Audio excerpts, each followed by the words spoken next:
பண்ணிங்கன்னா ட்ரைவ்லேருந்து நீங்கள் வேறு ஏதாவது பிடிஎஃப் ஆப்பில் வந்து நீங்கள் பார்க்கணுன்னா அதையும் பார்த்துக்கலாம். அதே போல் இப்போ நம்ம பேஜ் நம்பர்லாம் சொல்கிறோம் இல்லையா, இந்த இடத்துல அந்த பேஜ் நம்பரை வந்து நீங்கள் கிளிக் பண்ணிவிட்டு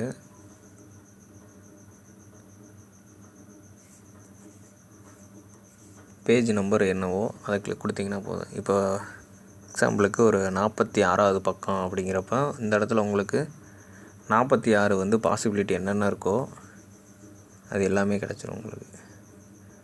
ஜஸ்ட்டு நீங்கள் இந்த சைடு பட்டனை கிளிக் பண்ணிட்டே வந்தீங்கன்னா அந்த 46 எங்கெங்கே இருக்கோ அங்கெல்லாம் உங்கள் பேஜ் வந்து போயிட்டே இருக்கும்.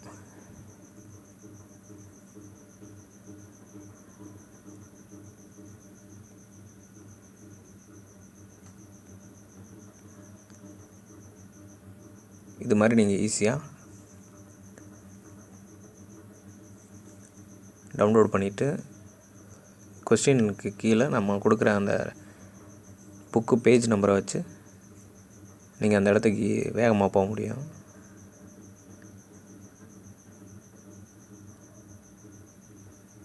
Thank you friends. இந்த வீடியோ வந்து உங்களுக்கு யூஸ்ஃபுல்லாக இருக்கும்னு நினைக்கிறேன்.